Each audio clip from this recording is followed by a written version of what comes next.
seguir y sobre todo no desesperarte por si el emprendimiento no funciona. Algo que a mí me lleva a hacer mi arreglo mental es que esto también pasará. Es lo que suelo pensar, esto también pasará. Sabemos que lleva su tiempo, hablo por la pandemia, y bueno, es lo que nos toca vivir y sobre todo lo que nos toca una realidad muy diferente en la cual tenemos que volver a reaprender ciertas cosas que ya damos por hecho. Y una de ellas es hacer planes, ¿verdad? No sé si a alguien le pasó eso. Sandra, ¿te pasó eso de hacer planes y no que no te haya salido? Sandra. Como dice el profesor, ¿dónde está Sandra? Gabriela, ¿hiciste planes que no te hayan salido? O se fueron todos a merendar y me dejaron con hambre, o están calladitos nomás. Yo sí, profe. ¿Vos sí que hiciste planes de verdad? Sí, yo había dejado mis vacaciones para este julio. Teníamos todo planeado ya con mi familia para ir a Argentina porque yo tengo ahí mis abuelos y mis tíos. Y bueno, no quedó de otra que posponer el viaje. Bien. ¿Y cómo manejaste tu decepción con relación a un plan que ya tenías todo formado, que ya estabas con ganas de prácticamente de ejecutar? Y lo primero luego es la desilusión, porque hace rato ya no vamos y ya teníamos la fecha, todo. Y eso es lo primero que se siente y después es como que conformarse nomás ya con la situación. Sí, bien. Entonces, desilusión, después hay conformarse, ¿es aceptar o es, bueno? Aceptar, sí, exacto. Bien. Y me gustaría escuchar la experiencia de otra persona con relación a esto, de hacer planes y que no hayan salido, sea cual sea. Bueno, yo planeé mi dieta, ¿verdad? Pero bueno, ustedes saben, ya saben mi historia de la dieta, le dije la vez pasada. Bueno, pero ahora estoy más flaca. Me veo más flaca yo. Me siento más flaca por lo menos, me siento me saca vanina. Bien. ¿Cuál es otra experiencia tuya, Andrés? ¿Cómo tomaste eso de que tenías un emprendimiento, no salió? Me gustaría escuchar las sensaciones y etapas por las que pasaste. Por el emprendimiento, al menos la primera etapa, bueno, yo me emocioné mucho, tenía muchas esperanzas, pensaba que me podría ser muy fácil. Con el tiempo y con la pandemia, ¿verdad? Me di cuenta que iba a ser un poco más difícil, que se necesitaba paciencia, que se necesitaba mucho optimismo, ¿verdad? Para no decaer, porque las ventas son muy pocas, pero hay. Y tengo otros amigos que emprendieron también, vi que mucha gente empezó a emprender, ¿verdad? Y de repente decaes, pero lo importante es estar siempre ahí, luchando.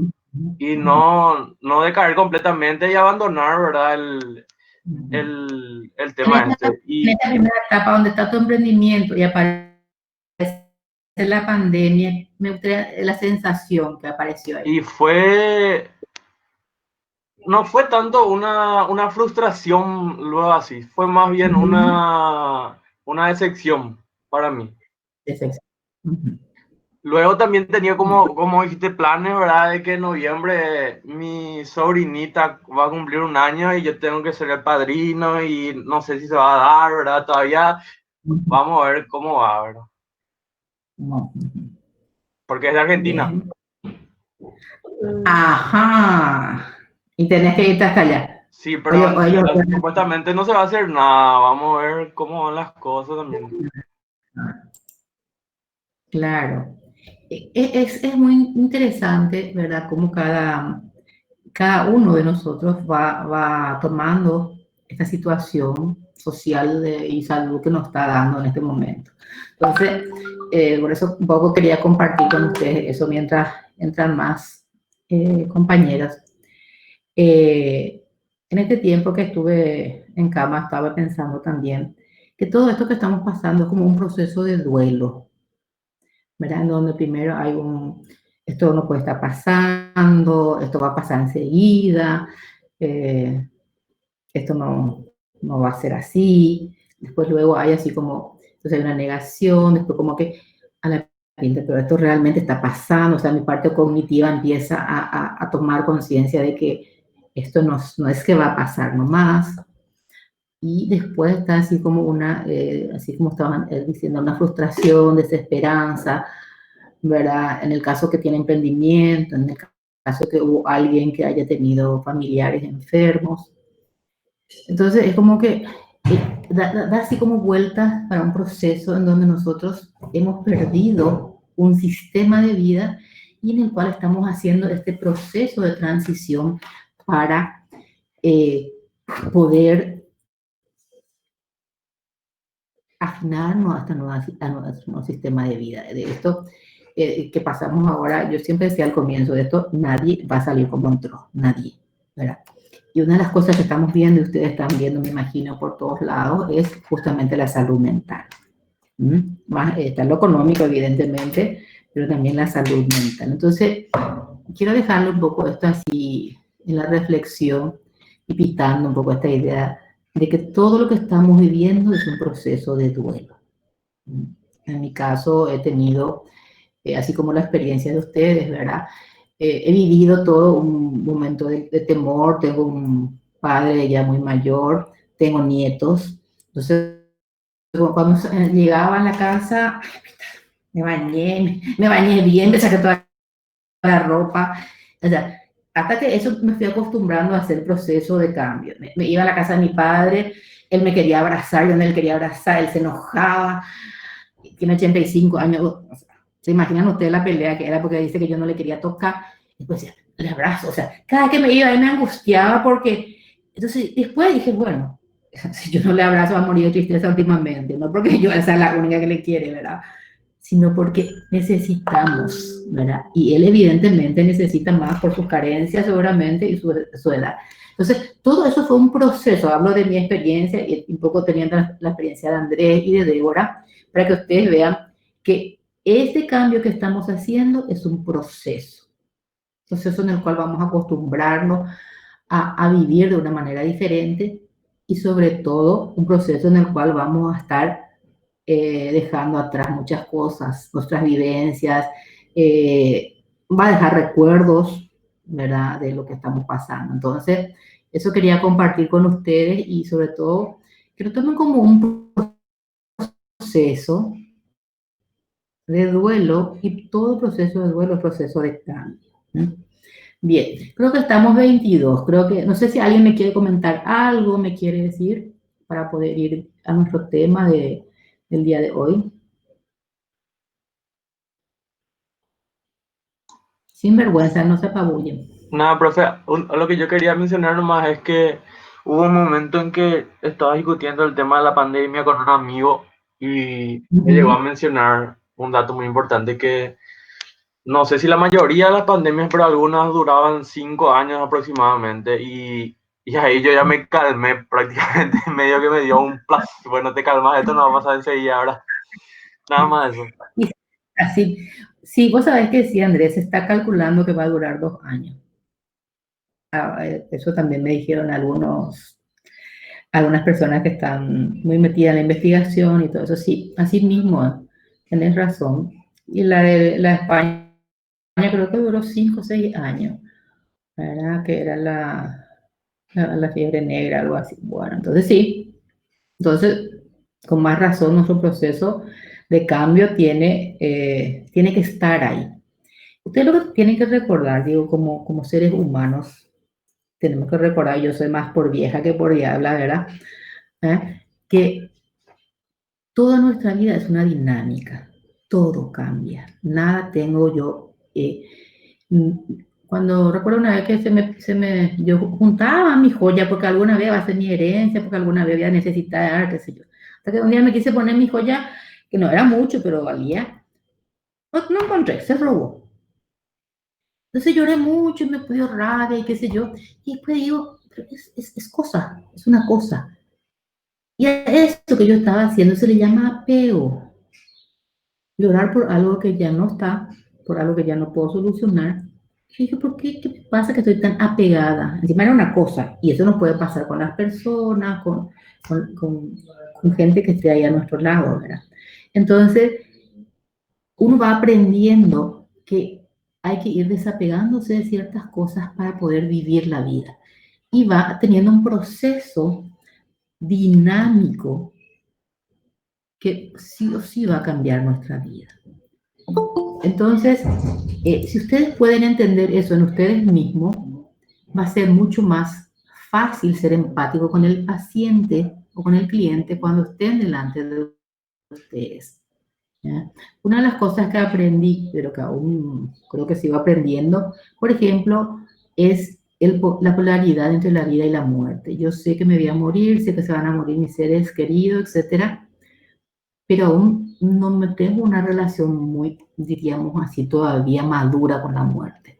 Cuando murió alguien muy querido, el año pasado, me dice mi terapeuta, bueno, pero vos sabés que va a morir y que no hay otra cosa. Y me hizo una pregunta que hasta ahora me resuena y es, ¿cómo estás vos con la idea de la muerte?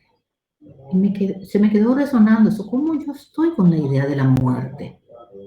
¿Verdad? Entonces, ahí fue como si, como, por un lado me liberé, ¿verdad? Y por otro lado, empecé a sentir diferente cuando se tiene que ir. Claro que voy a llorar porque yo soy llorona, porque a mí me emocionan ciertas cosas, me entristezco, o sea, ¿qué es lo positivo? Esa pregunta que me hizo mi terapeuta fue aprender a demostrar emociones y la cosa va a tomar su ritmo. ¿Sí? Entonces, si ustedes pudieran entender todo este proceso de la pandemia dentro de la salud y lo social económico, yo creo que ustedes van a estar así como muy afianzados, uno para crecer y otro para tener pacientes. ¿Sí? O sea, confío en que si ustedes están bien, su paciente va a estar bien. Yo soy, mi teoría, o la teoría no con la que trabajo, es yo estoy bien, yo puedo dar eso. Si yo estoy mal, no puedo dar lo que yo no tengo. Entonces, si yo estoy bien en el sentido de equilibrada, armonizada, bueno, ahora todavía no estoy tan bien de salud, acá de mi pulmón y de mi garganta.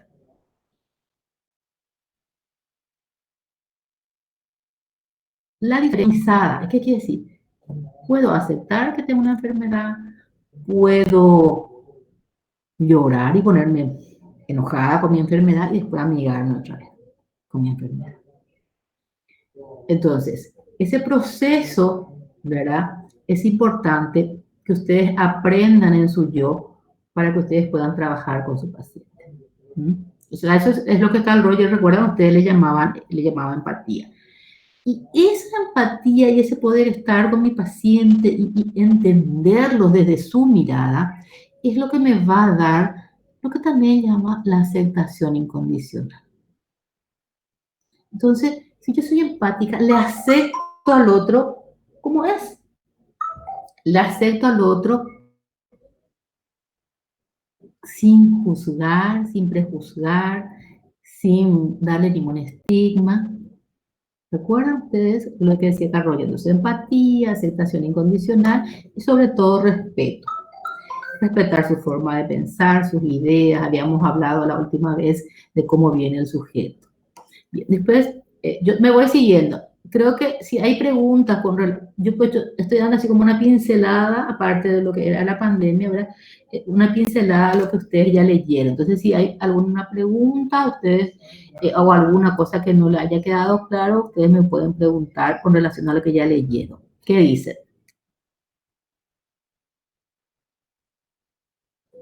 Profe, Sí. yo tengo una consulta, pero creo que sale un poco del tema respecto al, no sé si también los compañeros están al tanto, viste que está en el foro, o sea, entre los eventos, en lo que es la página, está una tarea pendiente que dice que se entrega hoy respecto a, ¿cómo se la escucha y el silencio, algo así. Sí. Profe, ¿eso no era ya algo que vos habías solicitado anteriormente? y ahora volviste a alzar o algo así. No, lo que pasa es que todo este mes, estos meses que pasaron, era como para que ustedes se vayan aclimatando. ¿Qué pasó? Hubieron personas que no pudieron entrar y pidieron. Entonces, como para que todos tengan la misma oportunidad, por esta vez se puso otra vez eso, solamente por eso. Pero desde ahora en más ya no, ¿verdad? Eso sí van en puntos. Pero todo ese proceso hicimos para que cada uno vaya aclimatándose al sistema.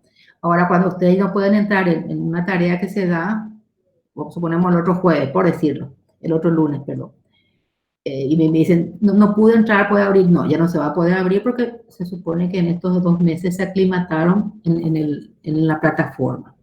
Entonces, lo que hicieron ya no hay problema. Sí, y justamente por eso, lo que pasa es que yo no recuerdo si ya hice o no hice eso, pero me suena en la cabeza y parece que ya hice y estoy ahí tipo, respondo otra vez o...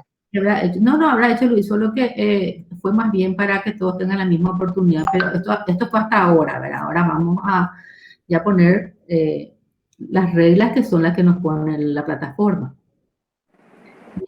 Está, profe, gracias. Profe, ¿qué tal? Una consulta en cuanto a lo que dijo el compañero. Yo tampoco no recuerdo si hice, pero como dice el compañero, me suena en la cabeza. Entonces, si yo vuelvo a responder, no pasa nada, ¿verdad? No pasa nada. O sea, No pasa nada porque estamos todavía en ese proceso, pero era hasta ahora, ¿verdad? Después claro. sí, ya. Después, sí. Vale. Perfecto, está. Gracias, profe. Un poco con relación a eso también tenemos nuestro sistema de... esta plataforma, este sistema, nos piden pruebas formativas. Entonces, el lunes 12, las pruebas formativas no tienen puntaje, pero todas tienen que hacerlo porque forma parte que ustedes están haciendo la tarea. Vamos a hacer una prueba formativa de las unidades que dimos, ¿verdad? Como para que ustedes puedan llenar eso, trabajar con eso. Y sobre todo si hay después más preguntas para la siguiente vez antes del examen para que ustedes puedan... la idea de la prueba formativa, ¿qué es? Que me obligue a leer, ¿verdad? Y para que yo pueda decir, vean, pues esto no entendí, me pareció que entendí la vez pasada y así no entendí. Entonces, ese sería el lunes 12, sí, vamos a dejar así como siempre hacemos, ¿verdad? Dejar todo el día, pero solamente siempre 2 horas. Una vez que ustedes abren, tienen 2 horas para completarlo. Porque ese va a ser el mismo sistema del examen. Hablando de eso, ¿ya pusieron ustedes fecha de examen? Ya tenemos. ¿Qué fecha? El 19, profe, el primer examen sería contigo. A la pinta, pues te voy a enviar al WhatsApp, profe. Envíame, Luján, por favor. Bien. Entonces, con más razón el del 12 le va a venir bien, porque van a leer y van a estar así bien. Vamos a tener, hasta donde hablemos hoy, ¿verdad? Estas 3 unidades son. Sí. Las 3 unidades vamos a tener de lo que se alza en la semana, ¿verdad?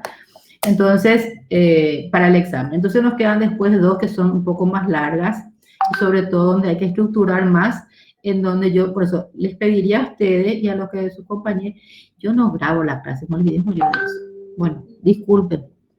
Bueno, pero ustedes le van a decir a su compañero que se perdieron una gran conferencia. Que el 19, entonces, siempre estaremos usando este sistema o un tipo que sé. Yo creo que para este va a ser cuestionario y para el otro seguramente algún tipo de los que están en la plataforma. La idea es, antes que se me vaya, es que ustedes tengan buena nota en estas 3 unidades, que son relativamente largas, pero también cortas. Porque entonces ustedes tienen una oportunidad de mantener su puntaje y de mantener su, ¿cómo se llama? El promedio. ¿Entienden? Por eso que elegí estas 3 unidades así, que son relativamente más ligeras, para que ustedes puedan mantener un buen promedio. En la otra semana también estaremos dando, digo también porque hablo siempre con Manina, que vamos a estar dando los indicadores para el trabajo práctico. Entonces ustedes van a tener los indicadores, después seguramente vamos a reunirnos nuevamente solamente para aclarar los indicadores y ver bueno, cómo van a ir trabajando. Entonces, el 12 tiene una prueba formativa y el 19 tenemos nuestra prueba de... Un ensayo, lo que está. Un ensayo de lo que va a ser la prueba esa acá, el parcial. Bien, pero creo que es bueno eso, porque de alguna manera ustedes ya van a leer y después para el examen ya les va a dar así como una pasada y eso... recuerden ustedes que cuanto más leen, el cerebro va registrando más información y sobre todo va aclarando lo que a ustedes de repente les cueste comprender. Bien, ¿alguna pregunta sobre estas unidades que ustedes ya leyeron, que no les pareció claro?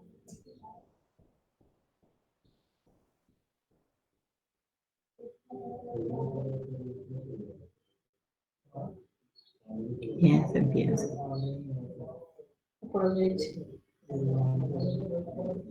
Profe, como vos habías dicho, son unidades ligeras, o sea, son de entenderse rápido realmente. Sí, esa era la idea, sí.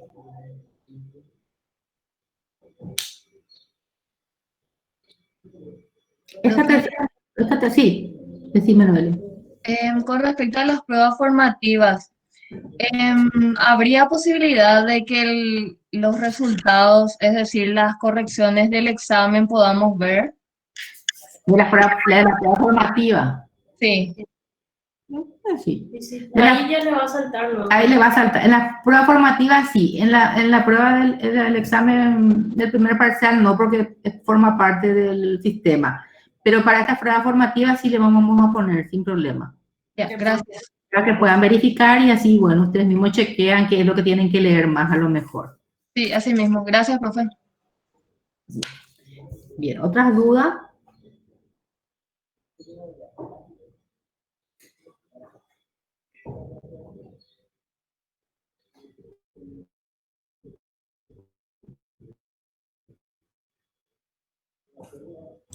Profe, perdón, quiero saber algo. Justo me llamó mi mamá y me tuve que ir. No, mencionaste algo del trabajo práctico y no pude escuchar. Bien, la otra semana vamos a alzar los indicadores para el trabajo práctico, que después vamos a reunirnos, vamos a vernos otra vez, ¿verdad? Y vamos a aclarar los puntos que, cómo van a ir haciendo, pero ya le vamos a enviar los indicadores. Que creo que va a ser bastante, ¿cómo les voy a decir? Es un poco largo, pero a la vez es todo lo que vimos van a tener ustedes en el trabajo práctico. Entonces, creo ¿Y sería individual, profe? ¿Individual? En pareja. En pareja, ok. Pareja de dos. Siempre me quedé, pareja, sí, pero nosotros siempre trabajamos entre cuatro, no, en pareja de dos. Ok, profe, está bien. Porque, y si hay uno por ahí que se queda sin pareja, bueno, a lo mejor algún compañero o compañera, eso suele pasar, ¿verdad? A veces le ayuda y hace un trabajo extra con esa compañera o compañero que esté sin pareja. Bien. ¿Qué más? ¿Qué más quieren preguntar sobre lo que están pasando? ¿Cómo se fueron estudiando? ¿Les pareció bastante práctico el sistema? Me gustaría un poco algunas críticas constructivas y recomendaciones, sí. Recomendaciones para que nosotros podamos mejorar, porque ustedes saben que yo trabajo con Vanina, ella últimamente me asesora a mí, porque entiende más la plataforma, pero ella es más vieja, no se preocupen. Entonces, sí necesitamos recomendaciones, críticas constructivas para que nosotras podamos crecer y ustedes también.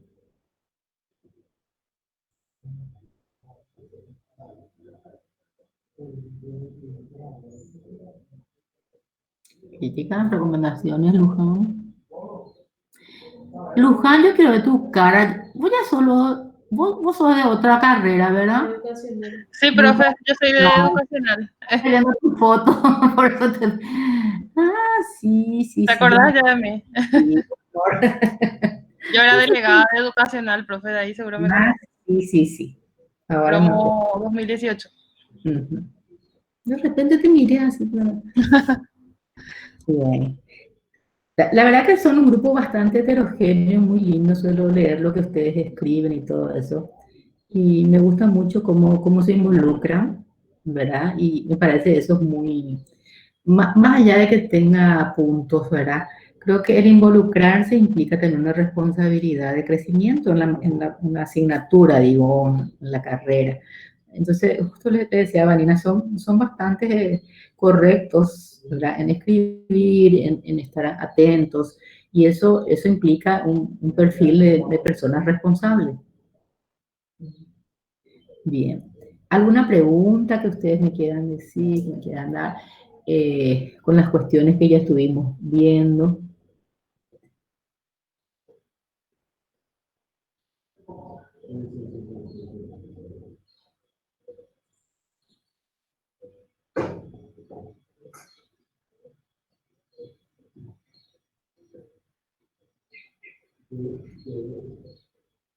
Bien. No hay preguntas entonces. Están claro. Yo creo que cuando tengamos los indicadores también de los trabajos, ustedes también van a ir haciendo las cuestiones pertinentes y las preguntas también.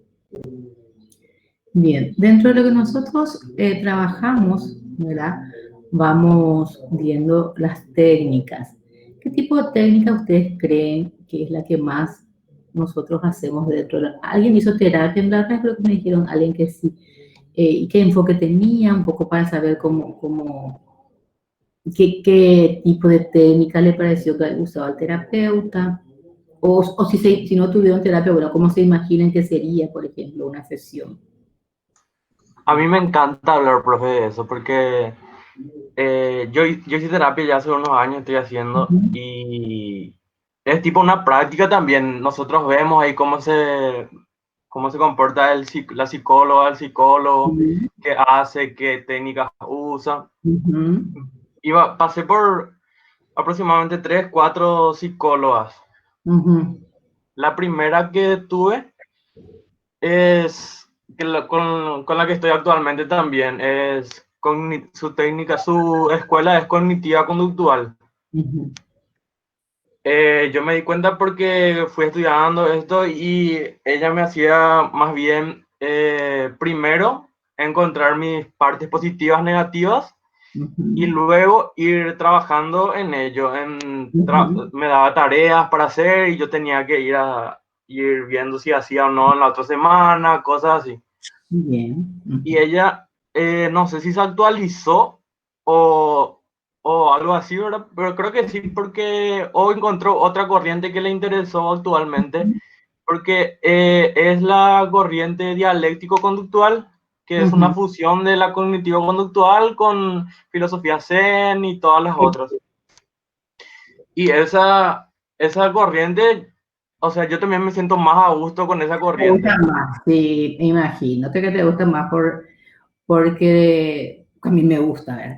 Porque es la que hace como conectarte más contigo, entonces es como menos fría en el sentido de me conecto más con mi yo interior, aún con todo el proceso que me está dando la terapia cognitiva conductual. Entonces creo que es muy, muy interesante esa fusión que estás diciendo que hizo tu terapeuta. Pero una de las cosas también que es importante, ahora que vos decís eso, Andrés, es que cada uno, bueno, yo siempre hablo desde la corriente humanista gestal, ¿verdad? Otras corrientes que no opinan igual. Que cada terapeuta necesita, ¿verdad? Hacer su propia terapia para solucionar ciertos asuntos inconclusos. Entonces, y puede hacerlo en cualquiera de las escuelas. O sea, ¿por qué eso? ¿Por qué digo en cualquiera de las escuelas? Porque así yo voy conociendo cuál de las escuelas, si quiero ser terapeuta, ¿verdad? ¿Cuál de las escuelas es la que más yo me siento a gusto y tiene que ver mucho con la personalidad de cada uno también? Entonces, cuando Andrés dijo, hizo una fusión, ¿verdad? Con la dialéctica, me pareció que le iba a gustar más por la forma en que él estaba. Él al comienzo habló, ¿verdad? De su emprendimiento y todo eso y cómo lo iba manejando. Entonces, ahí, entonces sí, te va a gustar más ese. ¿Por qué? Porque esa es la característica a lo mejor de Andrés que va a hacer que él pueda ser un mejor terapeuta, porque se escucha a su yo, se escucha a sí mismo y sobre todo está reaprendiendo ciertas cosas. Entonces, sí, yo sugeriría que cada uno haga la terapia en cualquiera de las escuelas que ustedes quieran, o vayan pasando por escuelas diferentes también. Yo al comenzar hice psicoanálisis, mi terapia personal, después me fui a la dialéctica, después me fui a la gestal y bueno, me quedé con la gestal. Entonces, hice también un tiempo de terapia cognitiva conductual, pero eso no va conmigo, porque es desordenada y Tere. Ese no va conmigo. Pero, ojo, igual se utiliza técnicas, ¿verdad? De la terapia cognitivo-conductual, utilizo para ciertas, este tipo de situaciones. O sea, yo lo que tengo que tener es una base teórica bien definida y después puedo implementar algunas técnicas de otras corrientes. Pero para eso yo tengo que conocer la base de mi teoría, la base de la escuela que yo defino para mí. Entonces, puedo implementar ciertas otras técnicas de otras corrientes para, siempre ustedes van a ver que el objetivo es ayudar al sujeto y eso es lo que nos da cierta flexibilidad para poder utilizar técnicas de otra corriente. Pero nunca olviden que sí o sí tengo que tener una teoría básica. Eso es así, porque eso es por ética, es porque quiere decir que yo tengo conocimiento y sobre todo lo estoy demostrando al ser ético. Bien. ¿Alguien ha definido o ha ido a otra terapia que no sea la conductual, como nos estaba comentando Andrés?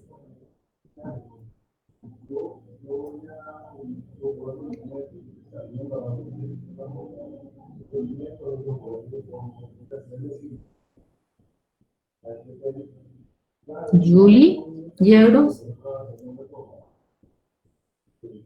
No, profe, yo nunca fui a terapia. ¿Y ese que está en la foto quién es? Mi esposo. ¿Tu esposo?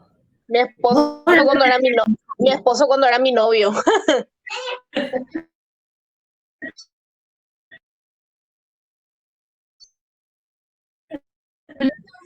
Sea jovencito. Yo quería escuchar un poco. Tengo dos hijas, una de 4 y otra de 3. Cumplió 3 el miércoles pasado. Silencio, acá mi hija sobre mí siempre acuesta.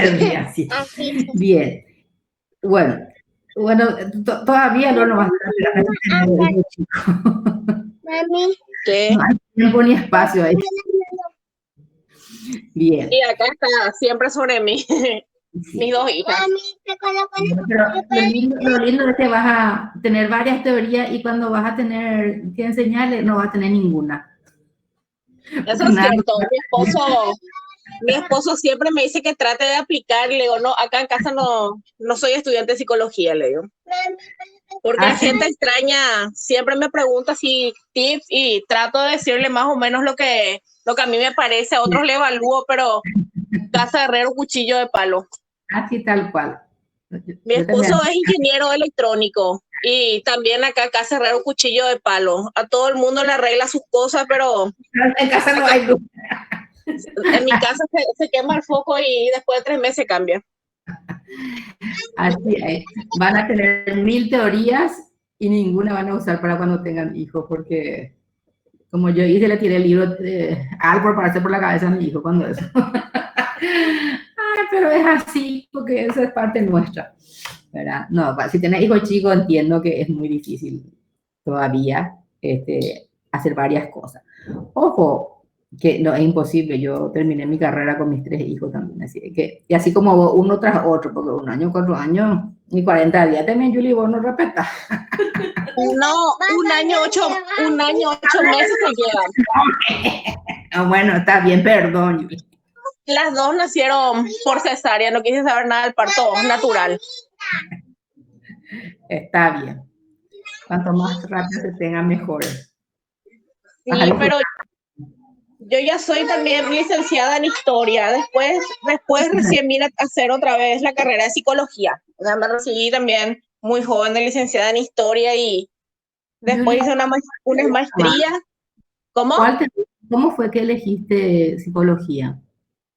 porque siempre me gustó. En realidad yo ingresé para psicología y después me cambié a historia. Me gustaban los dos. Y después quise probar con historia porque vi que era un año menos, era 4 años. Y al ingresar en psicología me cambié a historia. Ah, ya. Y después cuando terminé, dije que iba a empezar otra vez, que iba a venir a estudiar psicología, pero después ya fue el problema, una no te calles. Entonces me fui a hacer nomás una especialización en el rectorado. Después famoso cuando dije, bueno, voy a volver, otra vez hubo paro. Entonces me fui a terminar mi maestría. Terminé mi maestría y después cuando terminé mi maestría ya vine en psicología. ¿Y cómo estás vos con el proceso de la pandemia con tus hijas? Porque ellos no salen, bueno, hasta ahora por lo menos, ¿verdad? No podían salir. ¿Cómo estás manejando ese proceso? Nosotros súper bien, gracias a Dios, porque tenemos una casa con un patio bastante amplio en el frente y en el fondo. Además, mi hija mayor justo este año comenzó la escuela, el jardín, y le hago hacer las tareas, después juegan con sus Barbies, con sus autitos, tienen sus juguetes, o si no ven sus dibujitos o ven sus películas de Disney, tienen sus perros, se entretienen con sus perros, tienen su parquecito acá en la casa, bastante tranquilas en ese sentido. Eso sí, siempre están sobre mí. De repente así largan y cuando ven que empiezo mi clase parece mentira, vienen sobre mí. Acá seguro le escuchan a las más grandes detrás de mí. Sí, estoy escuchando. Pregunto eso porque también es algo que ustedes van a tener que ir manejando con relación. Ustedes se reciben dentro del año que viene prácticamente, ¿verdad? Cuando más terminen rápido su tesis, su trabajo de grado más rápido. Las secuelas que van quedando de esta pandemia, que van a ser muchas, son ya luego muchas, y entre ellas está la depresión, la ansiedad, el trastorno de ansiedad generalizada, ¿verdad? Que ya se han visto y se están trabajando en eso. Entonces, a lo que voy es que van a tener un desafío muy diferente a la que yo pasé o la que pasamos la de otros años anteriores, ¿verdad? Entonces, es muy importante que ustedes tomen contacto. Cuando yo tomen contacto, yo siento lo que está pasando, cómo me siento con lo que está pasando. Eso es tomar contacto, o sea, estar en el presente y estar con uno mismo. Y eso ayuda a que ustedes puedan hacer ese proceso interno para poder ir trabajando con las otras personas. Hablo hoy un poco uno por la cuestión que les conté, ¿verdad? Que estuve 22 días aislada. Otro es, tuve una experiencia en el hospital muy fuerte en cuanto a cómo les vi trabajar a los médicos y a las enfermeras.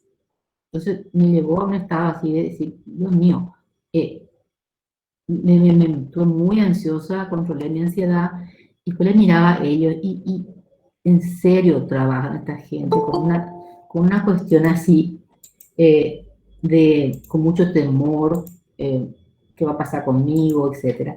Y el vivir un poco eso con ellos, en esas horas que estuve, fueron muy, ¿cómo decirle así? Muy enriquecedor en cuanto a ponerme en el lugar de ellos y decir, la pucha, lo que la gente dice afuera, nada que ver, tiene que estar pasando esto para que vos sientas. Pero eso, bueno, es así. Yo puedo tener empatía con alguien, aunque yo no haya pasado por la misma experiencia. Entonces, cuento esta anécdota simplemente en cómo a veces no se toma contacto con lo que está pasando. Yo hasta no estar ahí no tomé contacto con mi miedo al COVID, por ejemplo. ¿No? Creía que, qué sé yo, que sí, que me cuidaba, que esto, que lo otro, la. Pero cuando estuve ahí, pues yo al final, había sido que tengo miedo, ¿verdad?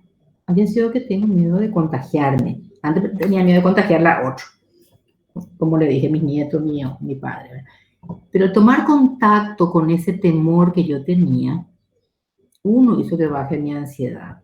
Otro, que yo pueda mirar afuera. O sea, mirarle al enfermero, mirarle al médico, mirarle a las personas que hacían los análisis y darme cuenta de cómo estaban ellos. voy otra vez a lo que dije hace rato. Si yo tomo contacto conmigo, si yo puedo darme cuenta de lo que siento, voy a tener la apertura de poder verla al sujeto y relacionarme con él desde mi yo a su yo. Entonces, esto es lo que le llamamos, yo me estoy viendo un poco más, ya sé que me voy más para la terapia que la consejería, pero me parece tan importante que ustedes vean que al relacionarme, no importa que sea a través de las videollamadas o del skate, etcétera, yo puedo tomar ese contacto aún a partir de no estar frente a frente con el sujeto, a partir de la tecnología y relacionarme con esa persona, con todo el respeto que se merece. O sea, que si yo estoy en contacto conmigo, yo puedo contactarme con el otro. ¿Mm? Eso es algo que cada terapeuta va aprendiendo y sobre todo desarrollando. Me imagino que alguna de ustedes ha de ser más empático o empática que otro. ¿Quién dice yo soy muy empática? ¿Quién me diría eso?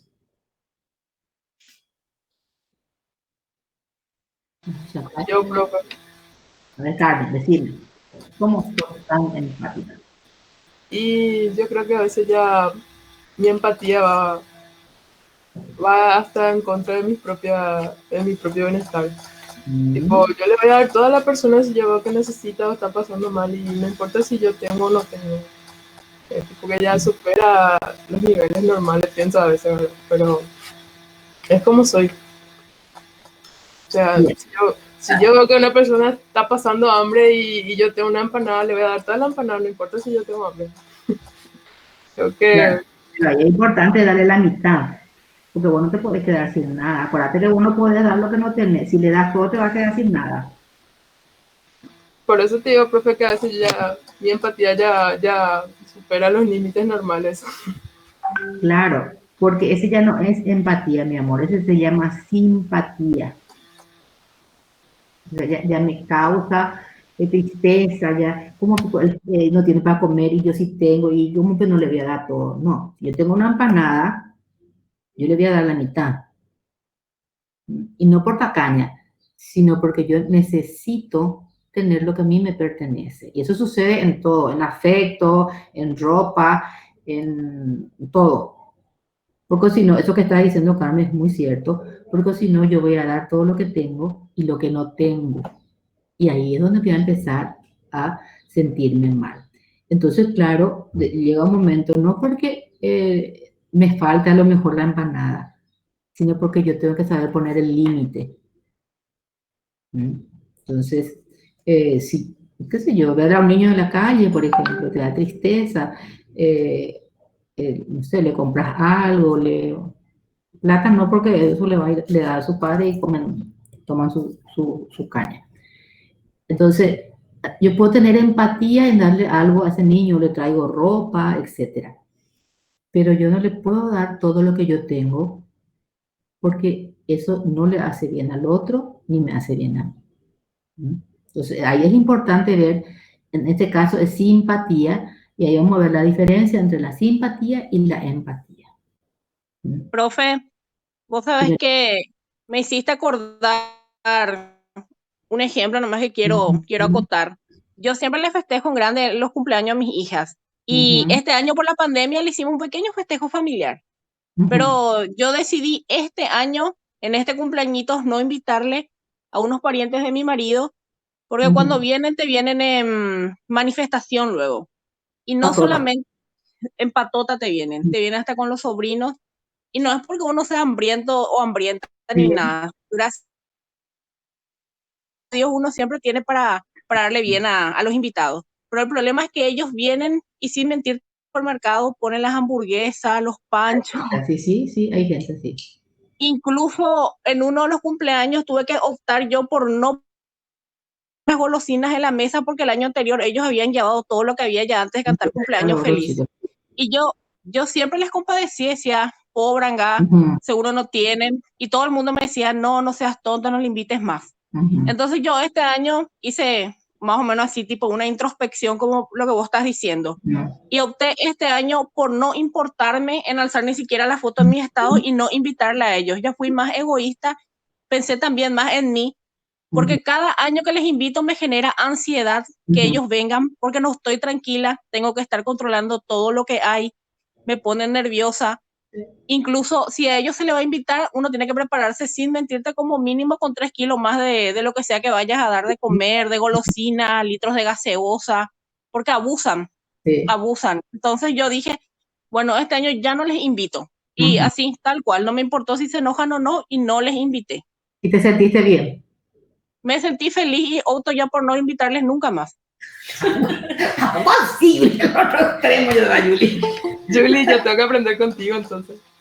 Sí. No, pero en serio, no, pero en serio porque comparto nomás esta experiencia porque seguramente muchos están así como yo, entre, ay, pobre anga, no puede hacer esas cosas, pero realmente para mí era mucho más incómodo yo estar nerviosa, sudar todos los cumpleaños porque me generaba ansiedad, profe.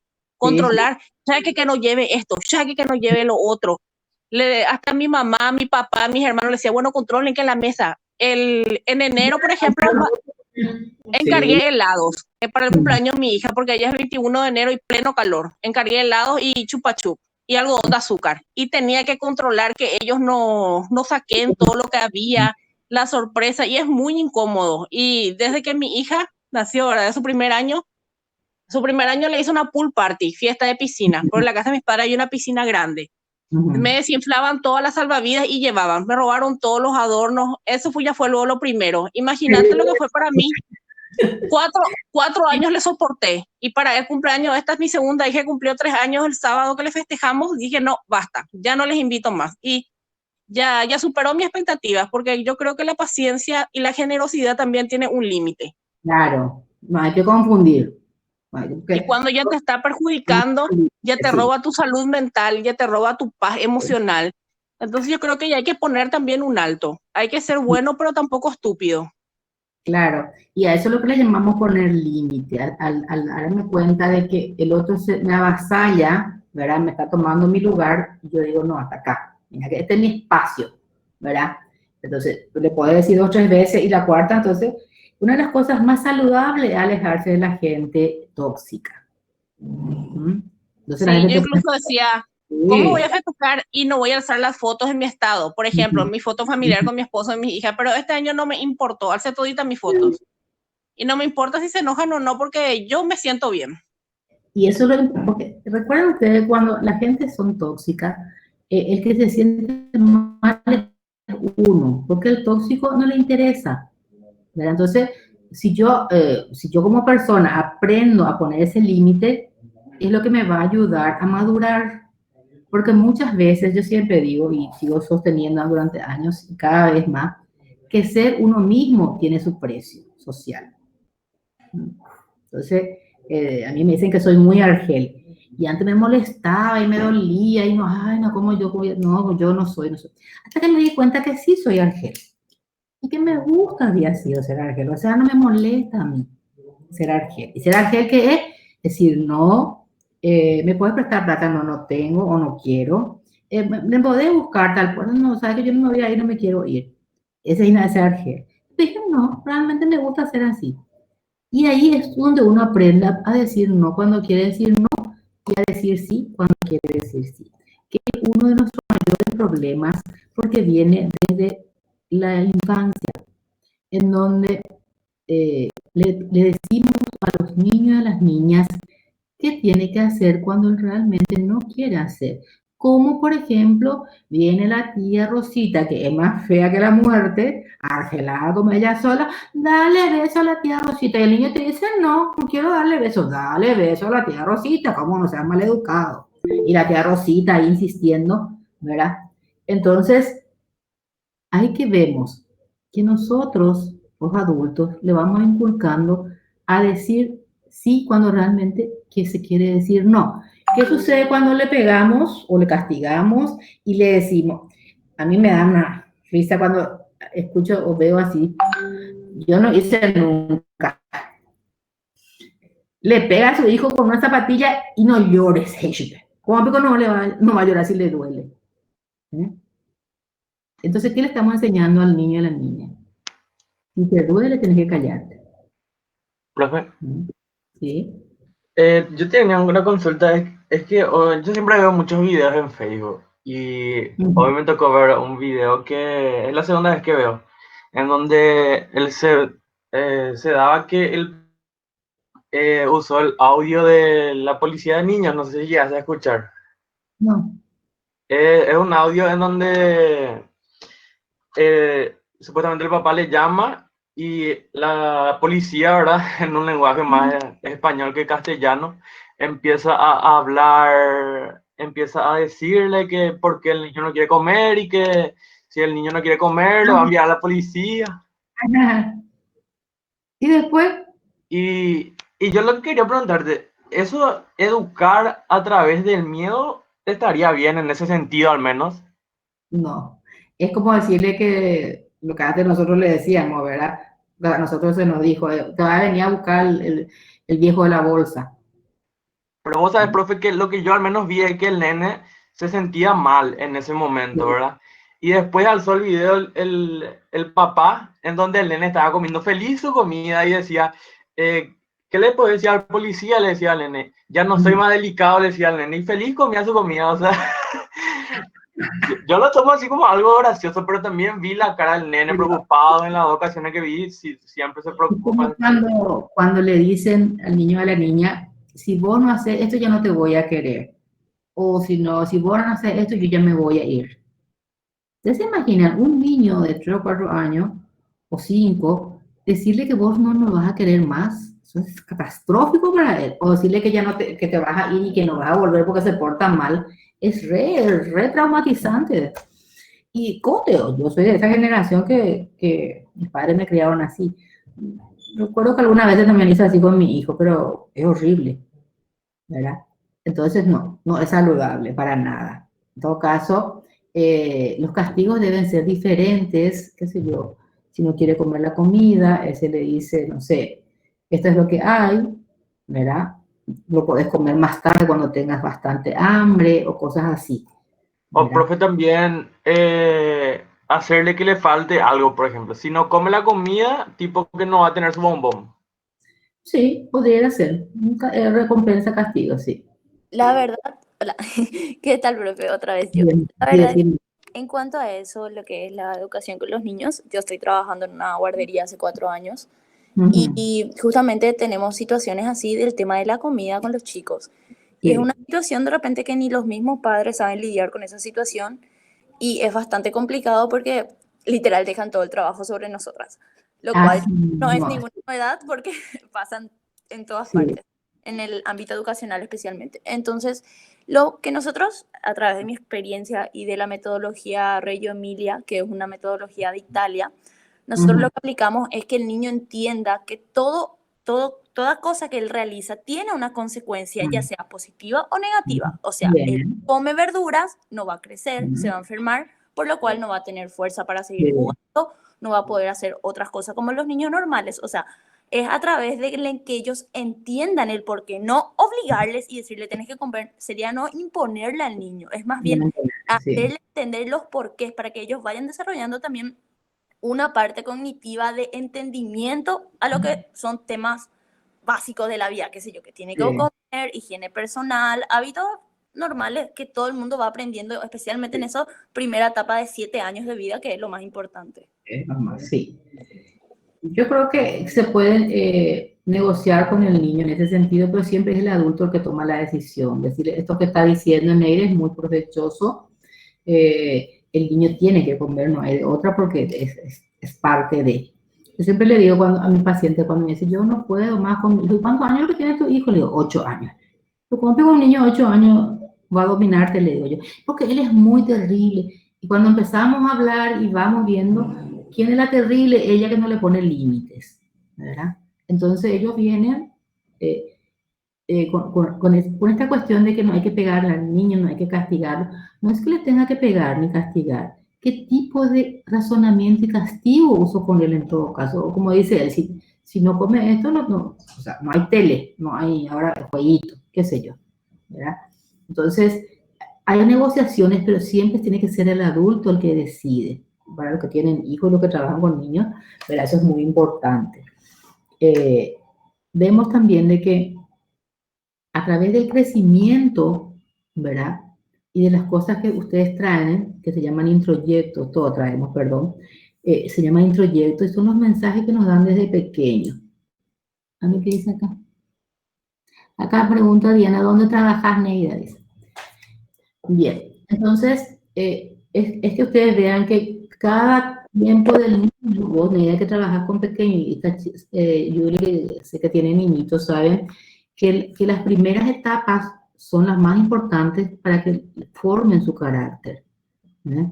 O sea, de 0 a 3 años hasta va formando ya. Y lo que nosotros formamos después, yo siempre le digo, si no le estás poniendo límite ahora, te escupen los 13 años, te escupen la cara. Así nomás. Es que yo no voy a esperar nomás que él sea más grande para que entiendan. No, Profe, ahora sí entiendo.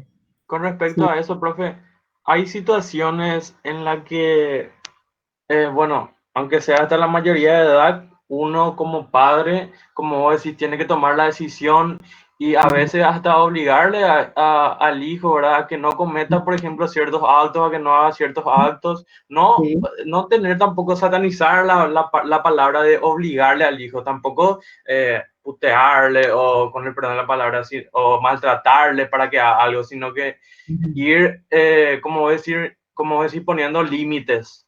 Porque si uno le deja nomás libremente a que él haga lo que quiera, por ejemplo, bueno, si no querés comer, no coma nomás y te va a hacer mal, bla, bla, bla, o algo así, tipo no va a convenir, sino que, como dice Oneida, explicarle bien, pero al final que si no come, tipo, hay veces que uno puede negociar con el hijo, como se dice, ¿verdad? Para que coma, ir viendo las cosas, pero hay situaciones en las que tenemos que obligarle lastimosamente al hijo.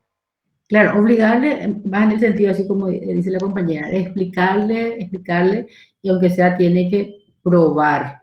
O sea, el niño no puede también, un día a lo mejor no, el tercer día come un poquito. O sea, tiene que tener su proceso para ir conociendo ellos los alimentos, ¿verdad?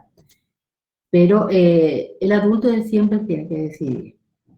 Y una de las cosas que yo veo en esta generación, ¿verdad? De los chicos que están entre 9, 10, 11 años es la falta de límites, porque la generación de mamá y papá tampoco han tenido límites. Entonces, los padres están medio confundidos en cuál es realmente el límite con el niño, ¿entienden? Entonces, el trabajo de ustedes va a ser más bien asesorarles para trabajar con ellos cuál es el límite, cómo sería el límite y cómo van a ir trabajando, si es que trabajan con niños o con el... Generalmente, si el niño tiene algún tipo de problema en la casa es porque el sistema familiar algo no está funcionando. Entonces, siempre tienen que chequear primero el sistema familiar. Aunque trabajen con niños, primero el sistema familiar. O sea, mamá, papá, quien esté a cargo, qué sistema se está dando, cómo están trabajando ellos. Porque ese va a ser el dato principal para que ustedes vean cómo se comporta ese niño a raíz de ese sistema familiar que está viviendo. Bien. Entonces, lo que hoy estuvimos viendo es cómo tenemos un proceso, ¿verdad?, para hacer las cosas, como algunos maduramos de una forma diferente, y ustedes con el ejemplo que me dieron de los niños fue perfecto para ir trabajando en eso y ver que sí, realmente trabajar con niños es trabajar con los adultos. Bien. Vimos también un poco, para ir cerrando, aclarar las dudas de los trabajos, o sea, que ustedes ya me dijeron, vamos a hacer el examen formativo, después ya tenemos marcado el 19 entonces nuestro examen, y ya esa semana, la otra semana seguramente ya vamos a estar enviándoles los indicadores de trabajo práctico. Bien, algo que me quieran decir, que me quieran preguntar para ir cerrando.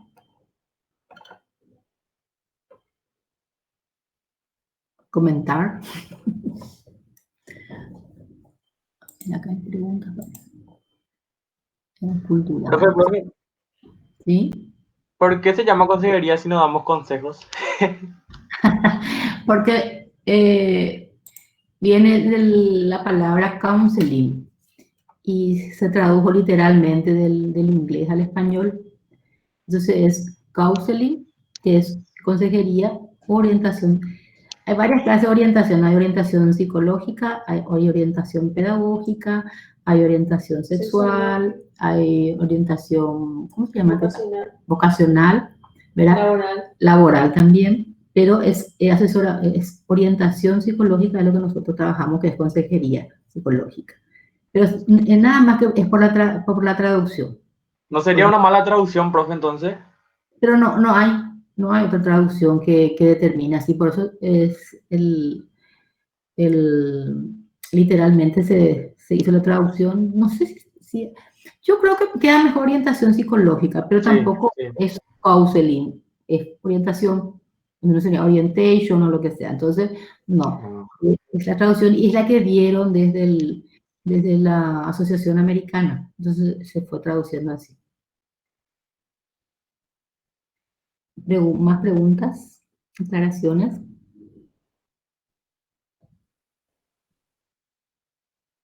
Estamos entonces, no hay preguntas, no hay nada. Vamos. Acá dice, disculpe, no sé. ¿Qué tiene? ¿Qué es el foro, Aida? ¿Que van a ir? ¿Qué es el foro? El de suicidio y el de escucha. Ah, no, ese tenía que ser sobre la unidad 3, que era la que ustedes simplemente para la gente que no llegaron a completar hasta hoy le dimos el tiempo. Y también creo que Aida quiere saber, profe, si hasta hoy nomás puede completar. Perdón, sí, hasta hoy nomás, Aida, sí. Hasta hoy nomás. Después ya se cierra. Después se cierra, sí, así mismo. Así mismo. Aida hoy. Sí, después ya se cierra, y ya, como dijimos la vez pasada, esta va a ser la última vez que también abrimos 2 o 3 veces, pero era solamente para ir practicando. Pues ya, como estos sí tienen puntos, dijimos, ¿verdad? Entonces necesitamos hacerlo antes que alguien nos pille que le estamos regalando. Muy bien. Estas jóvenes les agradezco mucho que estén en la unidad. Solo tenemos marco interno y externo. No, toda la unidad 3, las técnicas. Son preguntas y eso, ¿verdad? La unidad 3. Unidad 1, 2 y 3 la que tenemos para el examen. Tanto formativa como el primer parcial. ¿Está bien? Sí, profe. Está. Bueno. El material de técnica nosotros no le enviamos ya. De la unidad 3. Está en partes. O sea, por partes se va a dividir. Se va por partes. No sé quién me preguntó eso. Me tengo que mirar acá. Ángela, va por... no, perdón. Está bien. Va por parte, Ángela, pero está en la unidad 3. Las técnicas en todo caso vamos a chequear que esté, ¿sí? La técnica no ve ella. Sí, no, todavía no sé. Hoy vamos por parte. Por parte, como para que pero hasta ahí va a entrar el examen. Muy bien, les agradezco mucho y sobre todo agradezco porque Luján me decía que les contaba que yo estaba enferma. Agradezco mucho que me hayan tenido paciencia, ¿verdad? Yo sé que les debo otras clases, así que por ahí vamos a ir viendo un poco todo lo que nos falta. Si no hay preguntas, yo les dejo acá y vamos a ir trabajando siempre juntos. Muchas gracias. Ay, me encanta, se han enviado mucho. Gracias a vos, profe. Gracias, Anita. Vale, también. Gracias, profe. Neida. Así me voy conociendo. Gracias, profe. Hasta la siguiente clase y que te sigas mejorando. Sí, súper voy a estar ya para la otra vuelta. Vamos a tener media hora más.